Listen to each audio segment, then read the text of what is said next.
नमस्कार। आप सभी का जीनियस एकेडमी के इस यूट्यूब चैनल पर बहुत बहुत स्वागत है। आज हम सरिस्का अभयारण्य के बारे में थोड़ी सी चर्चा करेंगे, क्योंकि ये कुछ टाइम से अभी चर्चा का विषय बना हुआ है। चलिए सबसे पहले ये देखते हैं कि सरिस्का वन्यजीव अभयारण्य चर्चा में आखिरकार क्यों है।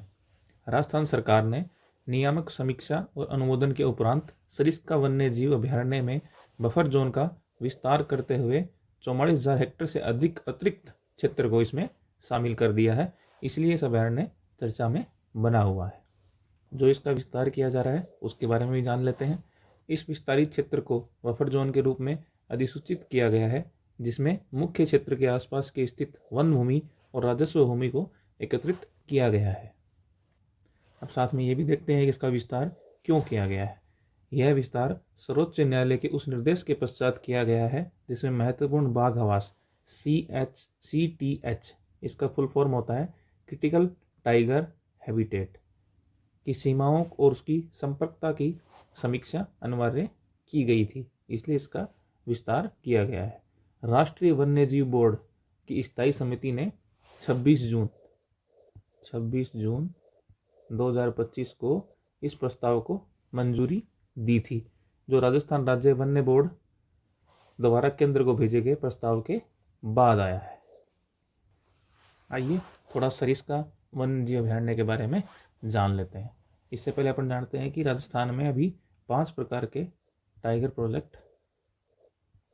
प्रोजेक्ट हैं, उनके तहत 5 वन्यजीव अभयारण्यों को इसमें टाइगर प्रोजेक्ट में शामिल किया गया है। उसमें से सरिस्का उसमें से सेकंड है।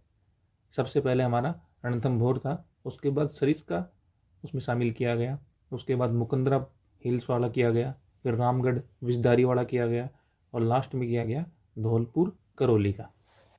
यह राजस्थान के अलवर जिले में स्थित है और अरावली पर्वतमाला का एक हिस्सा है, जिसमें शुष्क पर्णपाती वन तथा चट्टानी भूभाग पाए जाते हैं। इसे वर्ष 1955 में वन्यजीव अभयारण्य के रूप में अधिसूचित किया गया था और वर्ष 1978 में प्रोजेक्ट टाइगर के अंतर्गत टाइगर रिजर्व घोषित किया गया। यह वर्ष 2004 में स्थानीय विलुप्ति के पश्चात सफल बाघ पुनः प्रवेश कार्यक्रम के लिए प्रसिद्ध है। इसके तहत बाघों को रणथंभौर से स्थानांतरित किया गया था। इसमें आपको मैं नाम भी बताया था। इसको रणथंभौर से जो इसके अंदर जो बाघिन और बाघ लाए गए थे, उसमें बाघिन का नाम था, जो बाघिन लाई गई थी उसका नाम बबली था, बाघिन का नाम बबली था, और जो बाघ था बाघ का नाम सुल्तान था। तो इसको आपको याद रखना है। यह क्षेत्र सरिस्का रणथंभौर परिदृश्य को जोड़ने वाला एक महत्वपूर्ण वन्यजीव गलियारा बनाया गया, जो कि दीर्घकालीन बाघ संरक्षण में सहायक है। एक तो आपने देखा ये तो इंटर स्टेट था, अभी इंटर स्टेट टाइगर ट्रांसलोकेशन ये भी एक चल रहा है, जो MP के साथ में मध्य प्रदेश के साथ में किया जा रहा है, जिसके बारे में मैंने आपको अपने जो करंट अफेयर्स की जो क्लास होती है उस क्लास के अंदर मैंने आपको बताया था कि टाइगर कॉरिडोर बनाया जा रहा है, जिसमें मध्य प्रदेश के कूनो और पेंच अभयारण्य शामिल किए जा रहे हैं और अपने राजस्थान की तरफ से 3 को शामिल किया जा रहा है। उसमें एक है रणथंभौर, दूसरा सरिस्का और ये मुकंदरा हिल्स, ये इसमें शामिल की जा रही हैं।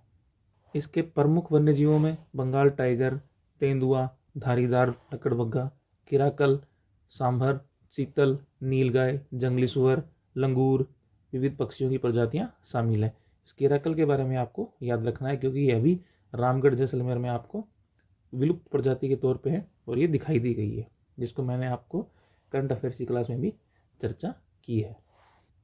इसमें घाटियाँ, पठार, मौसमी धाराएं तथा सिलीसेड ये झील है और मानसरोवर झील जैसी झीलें पाई जाती हैं, जो आवास को पोषण को प्रदान करती हैं। अभयारण्य के कांकवारी किला जैसी ऐतिहासिक संरचनाएं भी स्थित हैं, जो इसके सांस्कृतिक महत्व में वृद्धि करती हैं। अंत में एक क्वेश्चन दे रहा हूँ आपको, जिसका जवाब आप मुझे कमेंट बॉक्स में देंगे। सरिस्का वन्यजीव अभयारण्य के संदर्भ में निम्नलिखित कथनों पर विचार कीजिए। यह राजस्थान के अलवर जिले में है और अरावली पर्वतमाला का हिस्सा है। इसमें शुष्क पर्णपाती वन तथा चट्टानी भूभाग पाए जाते हैं। इसमें वन वर्ष 1955 में वन्यजीव अभयारण्य के रूप में अधिसूचित किया गया और वर्ष 1978 में टाइगर प्रोजेक्ट के अंतर्गत टाइगर रिजर्व घोषित किया गया। उपयुक्त में से कौन सा कथन सही है, कौन सा गलत है, इसका जवाब आप मुझे कमेंट बॉक्स में देंगे। बस इस टॉपिक के लिए ही इतना ही। धन्यवाद। यूं ही वीडियो के प्रति अपना प्यार दिखाते रहें और लाइक करें, और जो चैनल पे नए हैं वो उसको सब्सक्राइब करें। धन्यवाद।